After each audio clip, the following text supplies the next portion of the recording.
Good morning to all of you. In the last lecture, we discussed definitions, and in this definition, we nearest to complete a definition of previous year. In a previous year definition, we already understood that income earned by a person in a year is considered as previous year, and such income to be taxed in the immediately next year. Following the next year, it is considered as assessment year. So every businessman has to earn income in a year and pay the tax into the immediately following next year. But there are some exceptional cases in which previous year and assessment year both are same. So what are the exceptional cases? The first one is the income of non-resident from shipping. Means the person who is doing a shipping business means he carry on the goods and passenger by ship from foreign country to our India. Yeah, from India to the foreign country. That means he earn income from India. So, as per the scope of total income, he is liable to pay the tax in India because he earned income from Indian business, yeah, Indian people. But if government allowed them to pay the tax into the next assessment year, then maybe in the next year, if they can come or not to India. So, to avoid this, government take whatever the tax from the fare charged by the shipping company, it should be into the same year.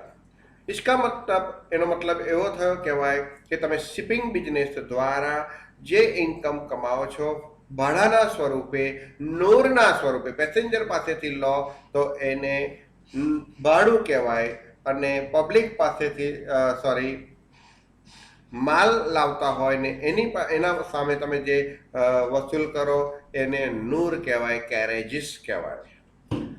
તો એ તમારી ship છોડવાનો પરવાનો જે તે Indian બંદર પરથી ક્યારે મળે તો જ્યારે તમે એનો ટેક્સ ભર્યાનું ચલન દર્શાવતા હોય તો. ધોરણ 11માં વાણિજ્ય વ્યવસ્થાની અંદર તમે નિકાસ વિધિ આયાત વિધિના તબક્કા એમાં આ વસ્તુ આવતી હતી. તો સરકાર શું કહે છે કે તમે જે વર્ષે જેટલી ઇન્કમ કમાઓ, જ્યારે જ્યારે ઇન્કમ કમાઓ, વર્ષમાં 5 વખત આવો તો 5 વખત ઇન્કમ કમાયા તો એ 5 વખતનો તમારો જે ટેક્સ હોય જનરલી 7.5% હોય તો એ તમારે તરત જ ભરી દેવો જોઈએ. એટલે એમને ફરજ પાડવામાં આવે છે સેક્શન 172.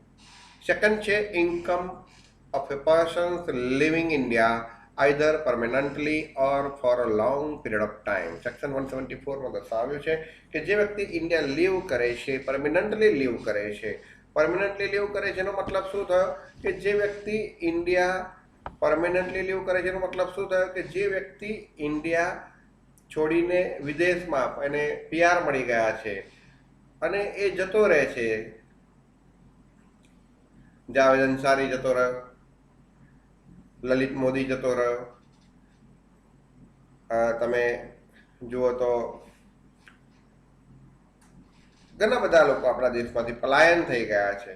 તો આવા લોકો જે છે તો જો અસેસિંગ ઓફિસરને ખબર પડે કે આ વ્યક્તિ ઇન્ડિયા એટલા માટે છોડી રહ્યો છે કે એને અહીં આગળ ઘણી ઇન્કમ પરનો ટેક્સ ભરવો પડે એવો છે, તો કાં તો ટેક્સ ભરવો પડે એટલે છોડીને જતા રહે છે એવું નથી, પણ બીજા ઘણા રીઝન્સ છે. તો એ લોકોને સરકાર ઇન્ડિયા છોડવાનું પ્રમાણપત્ર ત્યારે જ આપશે કે જ્યારે લોકોએ જે તે પ્રોજેક્ટેડ ડેટ સુધીનો, ધારો કે અસેસિંગ ઓફિસરને ખબર પડી કે 25મી ડિસેમ્બરે ખબર પડી કે આ વ્યક્તિ જાન્યુઆરીની 13 તારીખે પોતે સપોઝ કે ઇન્ડિયા લીવ કરે છે, તો જાન્યુઆરી 13 તારીખ સુધીની પ્રોજેક્ટેડ ઇન્કમ, પ્રોજેક્ટેડ એટલે કે સંભવિત આવક, ધારો કે એને વ્યાજની આવક થવાની હોય કે બીજી ભાડાની આવક થવાની હોય, એના બિઝનેસ ચાલુ હોય અને એની આવક થવાની હોય તો એના પરનો ટેક્સ એને તરત જ ભરાવી દેશે.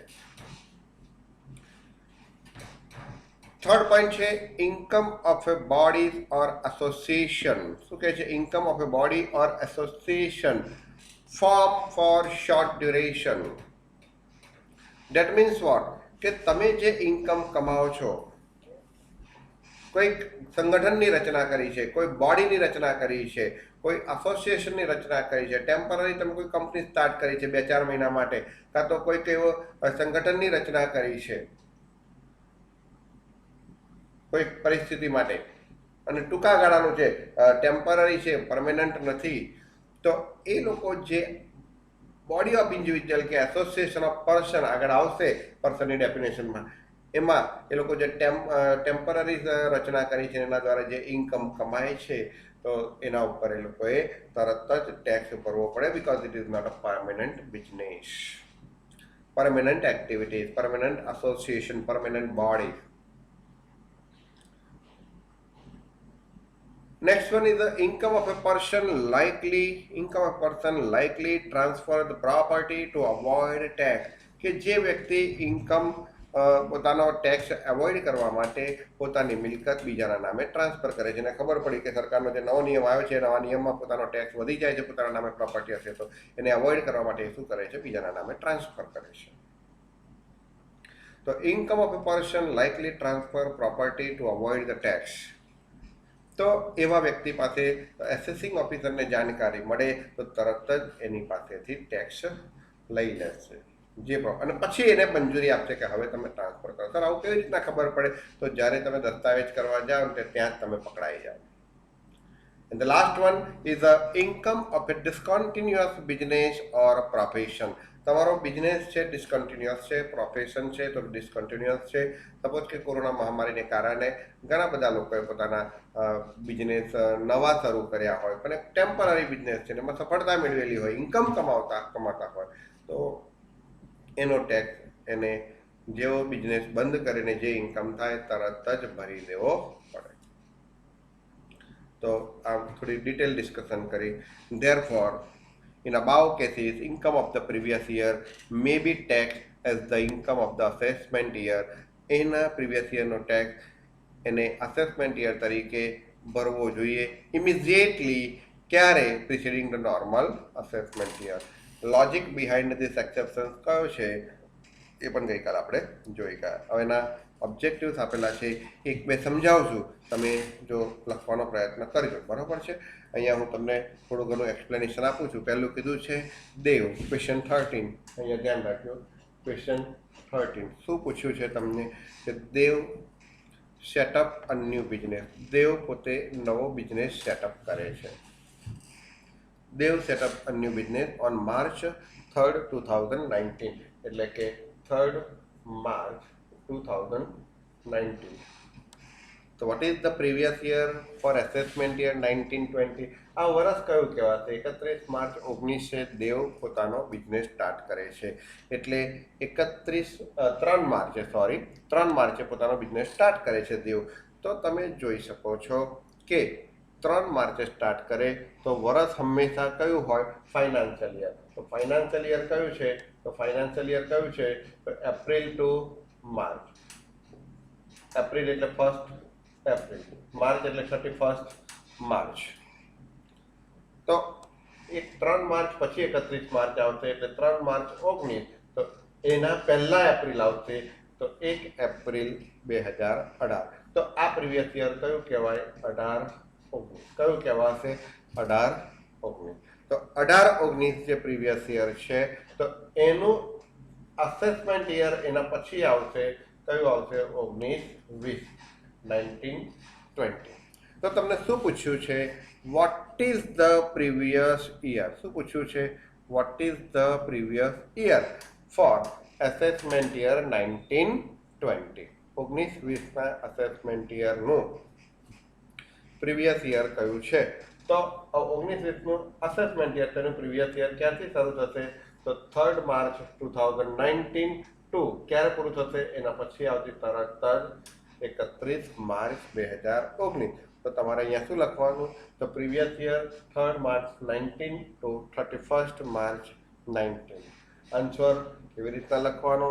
તો કે previous year 3rd March 19 to 31st March 19. એવી રીતના 15મો ક્વેશ્ચન છે. Shyam joins an Indian company. તમે જોઈ શકો છો Shyam joins an Indian company on January 23rd 2018. કઈ તારીખે પોતે જોઈન કરે છે તો કે January 23rd 2018. જાન્યુઆરી 23ના રોજ એ જોઈન કરે છે. તો 23 ડેટ તમારે ખાસ ધ્યાનમાં રાખવાની. Date 23rd January 2018. What is the previous year for the assessment year 19? Prior to January 23rd 2018 he is not in employment. એ પહેલા તો એ એમ્પ્લોયમેન્ટમાં હતો જ નહીં. પ્રાયર એ પહેલા તો એ એમ્પ્લોયમેન્ટમાં હતો જ નહીં. he is not in employment. પછી શું લખ્યું છે? he has no other sources of income. એની બીજી કોઈ સોર્સિસ ઓફ ઇન્કમ પણ છે નહીં. What are the previous year for the assessment year 1920 and 2021? શું પૂછ્યું છે તમને? એસેસમેન્ટ યર 1920 અને બીજું એસેસમેન્ટ યર 2020-21. 1920 માટે શું છે અને 2020-21 માટેની સિચ્યુએશન શું છે? તો કેવી રીતના? તો 23 જાન્યુઆરી 2018. તો અહીંયા એક ડેટ કરેક્શન કરી લેજો. 23 જાન્યુઆરી 2019 કરી લેજો. 18ના બદલે 19 કરી લેજો. થોડું કરેક્શન કરી લેજો. તો 23 જાન્યુઆરી 2019 એ બિઝનેસ સ્ટાર્ટ કરે છે, બરાબર, જોઈન કરે છે ઇન્ડિયન કંપની. એટલે એની પગારની આવક ક્યારથી ગણાય? 23 જાન્યુઆરી 2019. ત્યારથી વર્ષ ક્યારે પૂરું થાય? 31 માર્ચ 2019. તો આ વર્ષ કયું કહેવાય? 19માં પૂરું થાય તો 18માં શરૂ કહેવાય. તો પ્રીવિયસ યર કયું કહેવાય? 18-19. તો આ 18-19 પ્રીવિયસ યરનું અસેસમેન્ટ યર કયું કહેવાય? 19-20. તો અસેસમેન્ટ યર 19-20નું પ્રીવિયસ યર કયું? તો કે 31 માર્ચ 19 પૂરું થાય, 23 જાન્યુઆરી 2018 શરૂ થાય. તો ધ્યાનમાં રાખજો એ કયું વર્ષ, એની ડેટ કઈ આવશે? તો 23 જાન્યુઆરી 2019 to 31st March 2019. અને પછીનું વર્ષ રેગ્યુલર થઈ જશે. એટલે પછીનું વર્ષ કયું આવશે? તો કે આ 18-19 પ્રીવિયસ યર છે. તો પછીનું વર્ષ કયું આવશે? 19-20. કયું આવશે? 19-20. તો 19-20નું અસેસમેન્ટ યર કયું આવશે? 20-21. તો 20-21 નો ડેટનો પ્રીવિયસ યર કયું? તો રેગ્યુલર. તો 1st April 2019 to 31st March 2020. તો આ તમારો answer. I hope you can better understand. તો આવી રીતના બધા ટોપિક્સ છે. 17મો ક્વેશ્ચન તમે જોઈ શકો છો. શું કહે છે? Ascertain the previous year of the income in relation to the assessment year 18-19. એના બદલે અસેસમેન્ટ યર 1920. અહીંયા પણ કરેક્શન કરી લેજો. 1920. Dr. Naresh was appointed as a lecturer in a Hindu college for the first time on the 1st August 2018. ક્યારે એ આવે છે? 1st August 2018. દરેક જણ કોન્સન્ટ્રેશન કરો. તો 1st August 2018 એ પોતે અપોઇન્ટ થાય છે. તો એ વર્ષ ક્યારે પૂરું થશે? 1st August થી શરૂ થયું કહેવાય. તો 31 માર્ચ 19. તો 18-19 અને એનું આ કયું કહેવાય? 18-19. અને એનું પ્રીવિયસ યર કયું આવશે? એસેસમેન્ટ યર કયું આવશે? 1920. તો પહેલા વર્ષની ઇન્કમ 1 થી 31 March. Dinak started a cloth business 27/2/19. 27th February 19. તો આ વર્ષ શરૂ થાય અને 27/2 પછી કયું આવે? માર્ચ 19. તો 27/2 થી 31 માર્ચ 2019. તો દિનકનું એસેસમેન્ટ યર કયું તો કે 19-20, કારણ કે 19 પૂરું થાય છે તો શરૂ ક્યારે થયું હશે 18, એટલે પ્રીવિયસ યર કયું કહેવાશે 18-19, તો એસેસમેન્ટ યર કયું કહેવાશે 19-20. Premkumar purchased a let out house property of 2 rooms on the 5th July 2018. પ્રેમકુમારે purchase અહીંયા એ લખ્યું છે ને એના બદલે એન્ડ લખ્યું, અધરવાઇઝ એ લખો તો લેટ આઉટ હાઉસ છે, ભાડા પટ્ટે આપેલી મિલકત ખરીદી, એટલે એને કદાચ કેપિટલ ગેઇન થયો હોય તો એ કેપિટલ ગેઇનનું પ્રીવિયસ યર કયું તો કે 5 જુલાઈથી ક્યાં સુધી ગણવાનું 31 March 2019. Shahrukh received a remuneration of ₹50,000 for acting as an arbitrator on 10th March 2019. 10 માર્ચે એને આર્બિટ્રેટર તરીકે એટલે કે ટેમ્પરરી પર્પઝ માટે અને 10 માર્ચ 2019 ફર્સ્ટ ટાઈમ એને રેમ્યુનરેશન મળ્યું, તો એની પ્રીવિયસ યર કયું ગણવાનું 10 માર્ચ 2019 થી 31 માર્ચ 2019. ઓકે, તો આ પ્રમાણેના એક્ઝામ્પલ્સ છે. આઈ હોપ કે તમને સમજણ પડશે, બરાબર. જેટલું તમને આવડે એટલું, ન સમજણ પડે તો તમારે મને પૂછી શકો છો, તમે મને કહી શકો છો. So this is the definition of the previous year. Now we are discussing about the definition of assessment year. તો assessment year કોને કહેવાય તો જો ઇન્ટ્રોડક્શન આપણને આપેલું છે assessment year નું. તો શું કહે છે assessment year? Assessment means a period of 12 months. assessment year એટલે શું તો કે 12 મહિનાનો સમયગાળો. assessment year means a period of 12 months. assessment year always કેટલા મંથનો પીરિયડ હશે? 12 મંથનો પીરિયડ હશે, ધ્યાન રાખજો. always a period of 12 months. જે commencing from first day of April, એ ઓલવેઝ 12 મહિનાનો. અહીંયા શબ્દ વાપર્યો છે always. Commencing from first day of the April every year and ending on 31st March of the next year. અને next યરની 31મી માર્ચે પૂરું થશે. Such a period of assessment year is fixed by law. એ કેવો છે? લો દ્વારા ફિક્સ છે. Definition આપેલી છે, જોઈ શકો છો. assessment year is the year. assessment year એને શું કહેવાશે? It is the year in which income of the previous year is of the assessee is assessed for to tax. શબ્દ ખાસ ધ્યાનમાં રાખવાનો છે, નવો છે. શું કહે છે તો કે અસેસમેન્ટ યર એટલે કે પ્રીવિયસ યર અસેસીની જે ઇન્કમ, અસેસી શું છે એ ડેફિનેશનમાં આપણે આંકડા આવશે.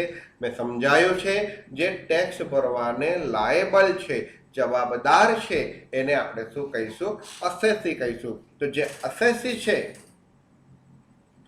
એની જે પ્રીવિયસ યરની ઇન્કમ છે, જે અસેસ્ડ હતું તે ટેક્સ થાય છે. તો અસેસમેન્ટ યર એટલે કે એવું વર્ષ is a year in which the previous year of the assessee is assessed to tax at the rate prescribed in the Finance Act. Finance act શું છે એ પણ મેં તમને સમજાવ્યું. જે લોકસભાની અંદર every last day of the February month, whatever the finance minister presented, it is called as finance bill, and when it is approved by both the houses, whether it, and these houses are the Rajya Sabha and Lok Sabha, then it becomes a finance act. તો એ એક્ટમાં જે તમને finance જે rate of tax દર્શાવ્યો હોય એ tax રેટે એને જે tax ભરવાનો છે જે વર્ષે, એ વર્ષને assessment year is the year, એ વર્ષને શું કહેવાશે? અસેસમેન્ટ યર કહેવાશે. For that assessment year. તો લેંગ્વેજ ઇમ્પોર્ટન્સ છે, ફરી સમજો શું કહે છે.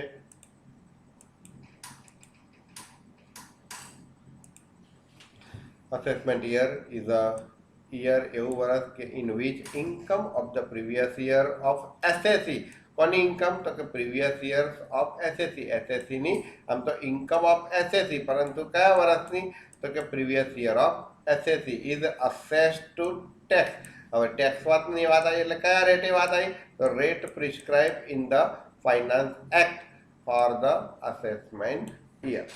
Four example current assessment year, અત્યારે અહીંયા આગળ તમે ચેન્જ કરી શકો છો. અહીંયા થોડુંક ચેન્જ કરજો. અત્યારે કયું ચાલે છે? 19-20 નથી ચાલતું પણ 20-21 આવશે, તો અહીંયા ચેન્જ કરજો 20-21. તો કમેન્સિંગ ફ્રોમ 1 એપ્રિલ 2020, જે 1/4/2020 શરૂ થાય અને પૂરું ક્યારે થાય તો કે 31 માર્ચ 2021. આના અધર નેમ્સ આપેલા છે assessment યરના. The other name, the period of assessment year is similar to the financial year of the government of India, so it is called as financial year or government year. એને financial year પણ કહેવામાં આવે છે, government year પણ કહેવામાં આવે છે. In other word, બીજા શબ્દોમાં કહીએ તો financial year in which the income of the previous year is assess to tax, એવું ફિનાન્શિયલ યર કે જે વર્ષમાં એના ટેક્સનું કેલ્ક્યુલેશન થાય છે is called as assessment year. Remember, financial year means period starting from 1st day of April every year and ends on 31st March of the next year. Thus, 1-2 માર્કમાં લખવું હોય તો assessment year is a period of is always શબ્દ લખ્યો છે always period of 12 months. કેમ always શબ્દ લખ્યો છે તો કે જ્યારે આપણે પ્રીવિયસ યરની ડેફિનેશન જોઈ ગયા તો પ્રીવિયસ યરની ડેફિનેશન જોઈ ગયા એ પ્રીવિયસ યરની ડેફિનેશનમાં આપણે શું કીધું હતું એ કે પ્રીવિયસ યર કેવું હોય, લેસ ધેન 12 મંથ્સ હોય અથવા તો ઇક્વલ ટુ 12 મંથ્સ હોય, આવું આપણે જોઈ ગયા છે. એટલે અહીંયા લખેલું છે કે પીરિયડ કે assessment year always of A period of 12 months. એટલે અહીંયા મહત્વનો શબ્દ છે always. Assessment year always start from the first day of every year. પહેલા દિવસે, એપ્રિલના પહેલા દિવસે, first day of April every year, એટલે કે પહેલા એપ્રિલના પહેલા દિવસે શરૂ થશે. અસેસમેન્ટ યર 12 મહિનાનું હશે, 1 એપ્રિલે શરૂ થશે અને એન્ડ ક્યારે થશે તો જોઈ શકો છો and ends on 31st day, start ends on 31st day, start on 1st day of April, ends on 31st day of March. Tax levied એટલે કે જે ટેક્સ નાખવામાં આવે છે in each assessment year on the total income earn, જે income તમે કમાઓ છો એના પર જે ટેક્સ નાખવામાં આવે છે તે ટેક્સ લેવિડ. લેવિડ એટલે કે નાખવો, ટેક્સ નાખવામાં આવે છે in each assessment year on the total income earn by the assessee in the previous year. એટલે કે આ વર્ષમાં જે ટેક્સ નાખવામાં આવે છે તેના પર નાખવામાં આવે છે તો કે income earn by assessee in the previous year. Previous યરમાં assessee જે ઇન્કમ કમાયેલી હોય તે ઇન્કમ પર ટેક્સ નાખવામાં આવે છે. તો આજે આપણે પ્રીવિયસ યર અને અસેસમેન્ટ યરની ડેફિનેશન જોઈ. હવેના વિડીયો લેક્ચર્સની અંદર આપણે assessee, પર્સન અને ઇન્કમ આ મોસ્ટ ઇમ્પોર્ટન્ટ ડેફિનેશન છે. દરેકમાં એક એક પીરિયડ જશે, 30, 32, 35 મિનિટનો પીરિયડ જશે, તો ખૂબ ધ્યાનમાં રાખજો. પણ આ બે તૈયાર કરી દેજો. જે એક્ઝામ્પલ્સ હતા એ એક્ઝામ્પલની બાજુમાં જ લખવાનું છે પેમ્પલેટમાં, એના માટે કંઈ અલગ નોટબુકમાં લખવાનું નથી. રેડ પેનથી લખીને તૈયાર કરીને ફોટો મોકલી આપજો. ના સમજણ પડે તો ડિફિકલ્ટી કાં તો એવું લખી રાખજો એની બાજુમાં. Good day, good bye.